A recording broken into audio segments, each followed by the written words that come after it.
Bem-vindos a mais um vídeo do canal. Nesse vídeo eu vou fazer um estudo de mercado que está imperdível. Vou falar sobre Ibovespa, dólar, juros, Magazine Luiza, Lojas Renner, IRB e vários outros ativos selecionados. Aproveitem para curtir esse vídeo, compartilhar, porque está imperdível. Meu nome é Carolina Vargas e sou economista, investidora e criadora do método Radar Preditivo. Pessoal, meu site está no ar. Falei com vocês no último vídeo que eu estou focada em desenvolver conteúdos para a parte de mentalidade financeira. Estou fazendo uma mentoria, vou compartilhar aqui com vocês e vou incluir muito conteúdo interessante na aba mentalidade. Não deixem de me acompanhar pelo site também. Agora vamos falar sobre o quê? Sobre dólar. Pessoal, o dólar continua seu processo de queda, confirmando um processo de distribuição e está chegando num ponto crítico. Eu falei em vídeos passados meus e no Instagram está lá registrado que o meu alvo para o dólar era 5,40 e aqui no ponto de controle, pessoal, está exatamente no 5,40. Então eu acredito que o dólar deve tocar o ponto de controle da estrutura macro antes de subir, se for o caso. É muito importante que a gente acompanhe o dólar, porque o dólar é de fundamental importância para a gente saber a direção do mercado. Qualquer coisa que acontece no mundo negativa, as pessoas correm para o dólar e vai continuar sendo assim, pelo menos aí no curto e médio prazo. Aqui nós temos o ETF dólar 11, distribuição, a gente tem que confirmar se isso aqui é um processo de microdistribuição. Quanto mais o preço se afasta dessa região, mais isso vai se confirmando. Isso ajuda a gente a saber realmente se o dólar vai continuar em queda ou não. Então, muita atenção também ao ETF dólar 11. Nós temos aqui o índice DXY. Pessoal, eu quero mostrar para vocês, olha como é importante acompanhar o dólar. Nós tivemos aqui um topo em dólar de 2000 a 2002, que a partir desse momento aqui, quando virou o jogo da liquidez no mundo, o dólar para baixo, a bolsa teve um ciclo de alta que foi incrível. Quem colocou dinheiro na bolsa ganhou muito dinheiro. Então, o dólar, geralmente, quando a bolsa sobe, o dólar cai de forma significativa. Depois, nós tivemos, em 2008, a crise do subprime, o dólar sobe, injeção de muita liquidez no mercado para salvar bancos, todos os bancos no mundo, os bancos centrais, injetando liquidez para manter o sistema financeiro normalizado. E o que, que nós tivemos? Dólar subindo e caindo de 2008 a 2012. Quando chegou em 2012, crise financeira no mundo, a crise foi muito forte lá em 2008 do subprime, a gente teve os impactos depois de uma recessão no mundo, o dólar dispara. Nós tivemos isso até 2016. Em 2016, novamente, o que acontece? O jogo vira, o dólar cai. Nós tivemos esse processo de 2016 até 2019. 2020 veio o quê? Pandemia. Eles sempre se antecipam, pessoal. Os investidores profissionais, eles que sabem o que está acontecendo no mundo, então temos que acompanhá-los. O ciclo de 2016 a 2019, ele foi um ciclo curto, não foi como 2002 a 2008. Então, a gente teve aí uma queda do dólar, aqui até 2018, começou a subir e disparou com o Covid-19. Nós tivemos aí uma correção, muita liquidez sendo injetada na economia, geralmente o dólar responde, o dólar cai, depois dispara novamente até 2023. E agora a gente está tendo novamente correção do dólar. Se essa correção, tá, for uma correção que se sustente, que vai se sustentar daqui para frente, a gente vai ter bolsa para cima. A gente tem que acompanhar esse dólar de perto para saber o que está acontecendo no mundo e o que os grandes players de mercado estão prevendo para o mundo. O que nós tivemos foi muita injeção de liquidez na pandemia, eles precisam secar a liquidez, os bancos centrais mantiveram taxa de juros altas por bastante tempo, o Fed continua mantendo em patamares restritivos, no Brasil também, mas esse jogo parece que está perto de virar. Então, vamos aqui olhar o Ibovespa. O Ibovespa, eu falei com vocês, pessoal, acompanhem, porque essa região do Ibovespa é uma região de suporte, é uma região importante. Ela, até o momento, segurou o preço. O mercado não pode voltar para baixo dessa região. Enquanto estiver acima dessa região, o movimento é de alta, isso funciona como suporte. Passou a negociar abaixo, aí algo grave vai acontecer no mundo. A gente tem que saber que o volume, ele denuncia o que vai acontecer. Os investidores profissionais, eles são muito bem informados. Eles que controlam o mundo, dinheiro esperto controla o mundo. Então, pessoal, a gente tem que seguir o dinheiro esperto. Quando olhamos aqui para o índice cheio, uma coisa muito interessante que a gente tem que verificar. O ponto de controle, quando a gente analisa toda a estrutura, ele estava aqui em cima. Recentemente, ele alterou um pouco para baixo. Ele estava aqui e alterou para baixo. Então, aos poucos, o ponto de controle está caindo. Isso é muito positivo, que mostra sinais de uma estrutura de acumulação. Quando o preço começar a negociar acima do ponto de controle, a gente tem início ao processo de alta mais forte. Quando analisamos o índice, o mini índice, mesma coisa, pessoal. O ponto de controle estava aqui em cima, passou para baixo, continua negociando nessas regiões, ainda abaixo do ponto de controle. Se conseguir superar essa região e começar a negociar acima do ponto de controle, é um sinal muito positivo de início de ciclo, início de movimento de alta. Eu já mostrei vários gráficos para vocês, como o volume financeiro, ele antecede todos os movimentos. Então, isso aqui ou é uma acumulação ou é uma distribuição. E pelo preço dos nossos ativos, acredito que muito mais para acumulação do que distribuição. Então, vamos agora analisar uma coisa muito importante. Eu vou voltar nisso aqui daqui a pouquinho com vocês. Nós vamos lá para o MetaTrader 5, porque eu quero mostrar para vocês algumas coisas importantes.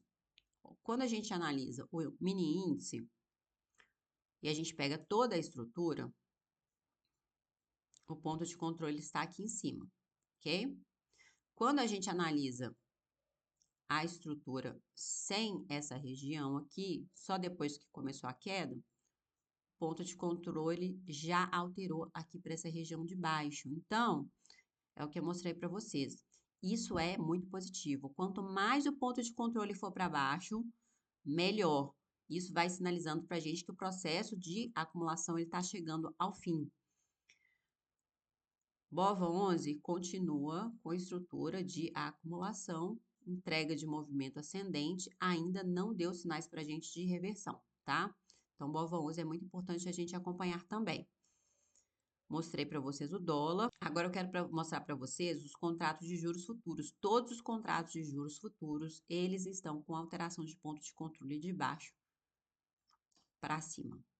Todos eles, tá? Day 27, Day 28, estava aqui embaixo. Olha como Day 28, o volume financeiro foi significativo lá em cima. Percebam a alteração. O Day 29, que não tinha alterado até recentemente. Olha o que aconteceu recentemente, alterou. Então, a gente tem o quê? Vamos voltar lá. Inflação provavelmente sob controle. A gente tem que lembrar que fevereiro distorce a média com uma inflação de 1,31 e se considerar todos os demais meses, foi só fevereiro o problema. E aí, quais os pontos positivos que nós temos aí para pensar que tem topo em juros? Que a gente já fez topo em juros, nos contratos de juros DI. A gente está com juros restritivos ainda, taxa Selic em 15%.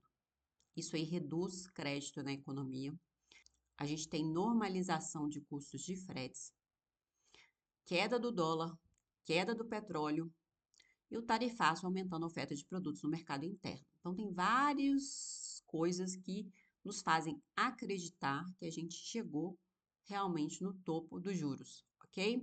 Então, aí seria o momento da gente continuar acompanhando e verificar a alocação em títulos do Tesouro que podem se beneficiar com queda de taxa de juros, para quem gosta de fazer esse tipo de operação. Principalmente porque, se você levar até o final, você tem garantido o seu retorno e, caso os juros caiam efetivamente, você pode ter renda variável com renda fixa. Agora, pessoal, eu quero mostrar, aqui a gente vai falar sobre isso daqui a pouquinho. Eu quero mostrar para vocês alguns gráficos de empresas. Saiu o resultado de lojas Renner. Aconteceu a mesma coisa em lojas Renner agora do que aconteceu no último resultado que foi divulgado. No último resultado divulgado, eles falaram mal de lojas Renner, falaram que o resultado veio abaixo do esperado, foi este momento aqui, tá? Ponto de controle alterou para base, entregou um movimento de alta. Pode procurar na internet, no Google, vocês vão ver que eles falaram mal e a ação despencou na divulgação do resultado. Como que eles conseguem isso? Para vocês entenderem o poder financeiro e o poder de manipulação que existe neste mercado, como eles conseguem colocar o preço dos ativos onde eles querem através de volume financeiro e tecnologia, tá? E atuação coordenada. Agora, aqui, nós tivemos o quê? Um teto se formou. Vou colocar um tempo gráfico um pouco menor, para ficar mais fácil de olhar. Então, entregou um movimento de alta, um teto se formou aqui, a gente olha no curto prazo, o preço começa a corrigir, tá? E até o dia da divulgação do balanço, não tinha acontecido nada de alteração de ponto de controle. No dia do balanço, alterou aqui para a base. A gente precisa verificar se o preço vai continuar negociando acima do ponto de controle, porque teve um volume significativo. Quando a gente olha aqui, o volume foi significativo no dia, tá? E se voltar a subir, continuar acima desse ponto de controle, pode entregar mais um movimento de alta. O lucro de Lojas Renner em 2019, Lojas Renner tinha um faturamento menor, era uma empresa menor, teve um lucro de 1 bi e valia quase 200% a mais do que vale hoje. Hoje ela tem um lucro de 1,5 bi aproximadamente nos últimos 12 meses, quase 1,5 bi, e está mais barata do que em 2019. Então, pessoal, não acreditem em narrativas. Vamos acompanhar a atuação do preço agora, como o preço vai se comportar daqui para frente, porque se começa a negociar acima desse movimento e o Ibovespa continua seu movimento de alta, provavelmente isso é para continuidade. Magazine Luiza, gente, quando a gente olha o resultado, Magalu eu acho que vai demorar um pouco mais para se recuperar. E aí eu quero conversar com vocês sobre uma coisa muito importante, tanto falando sobre Magalu quanto Casas Bahia, sobre o Pump and Dump. Isso é o que os investidores fazem na bolsa de valores. E isso vocês precisam entender. O que é o Pump and Dump? É inflar um preço, o pump. Um grupo de investidores ou insiders, os grandes investidores, eles começam a comprar o ativo de forma coordenada, espalhando boatos, notícias falsas ou marketing agressivo para gerar o quê? O hype, a alta do preço. Isso cria um aumento rápido no preço e no volume negociado, atraindo traders desavisados, investidores, tá? Eu estou falando aqui que o pump and dump acontece também para investidores. Então, deixa eu ampliar isso aqui. Então, o que acontece? O pump, na fase do pump, muita liquidez, eles compram os ativos, muita gente comprando, com boatos, notícias positivas, marketing agressivo, e depois vem o dump, a venda em massa. Quando o preço está inflado, os manipuladores vendem suas posições com lucro, e essa pressão vendedora faz o preço despencar, vendem e depois fazem vendas a descoberto, tá? Deixando os compradores tardios com prejuízos pesados. Então, quem comprou com medo de ficar de fora, porque o preço já subiu demais, porque muita gente já ganhou dinheiro, acaba ficando com prejuízo aí muito grande. E aí eu vou mostrar para vocês o que aconteceu, foi exatamente isso em Magalu. Vamos voltar aqui para o MetaTrader 5, peraí. Vamos voltar para o MetaTrader 5. Esse gráfico aqui é de Casas Bahia. Foi exatamente isso que aconteceu. Pump, nunca, nunca, nunca Casas Bahia poderia ter valido quantos por cento a mais do que vale hoje? Vamos lá?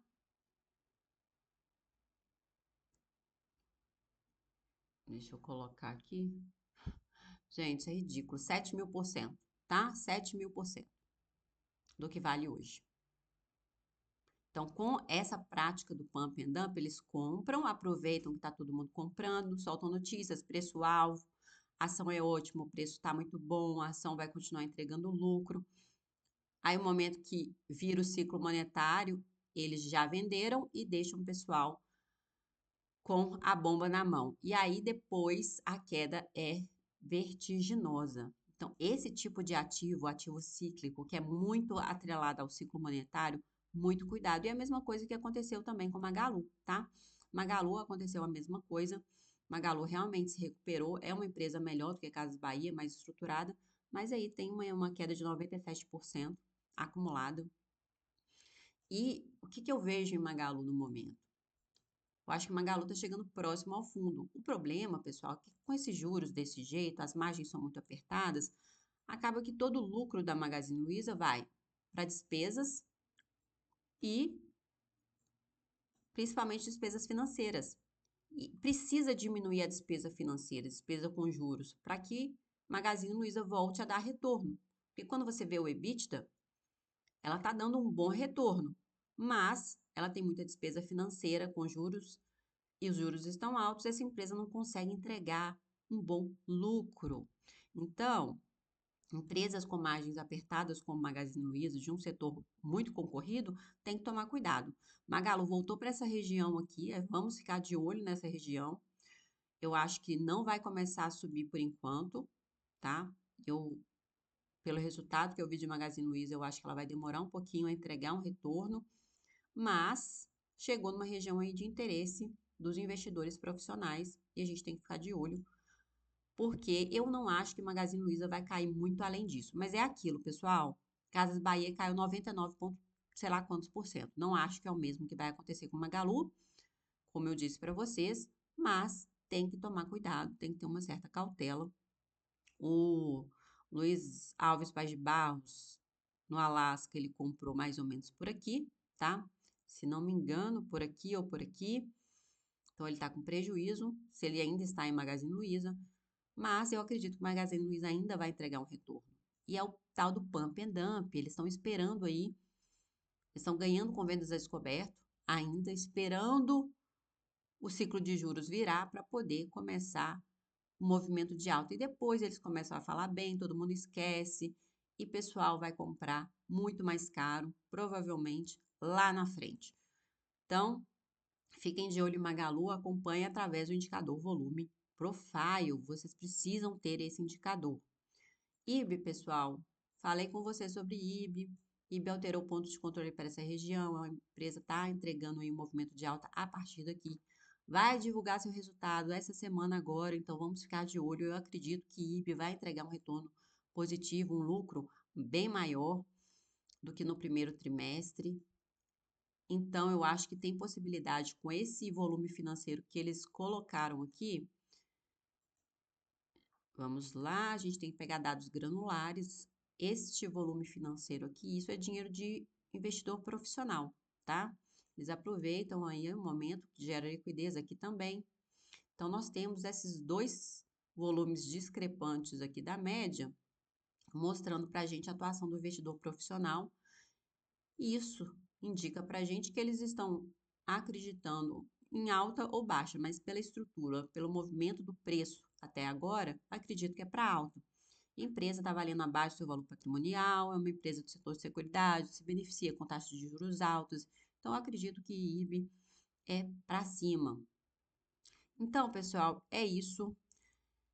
Muito cuidado com a manipulação que acontece nesse mercado. É dinheiro que está em jogo. Quando tem dinheiro envolvido, a gente sabe que acontece.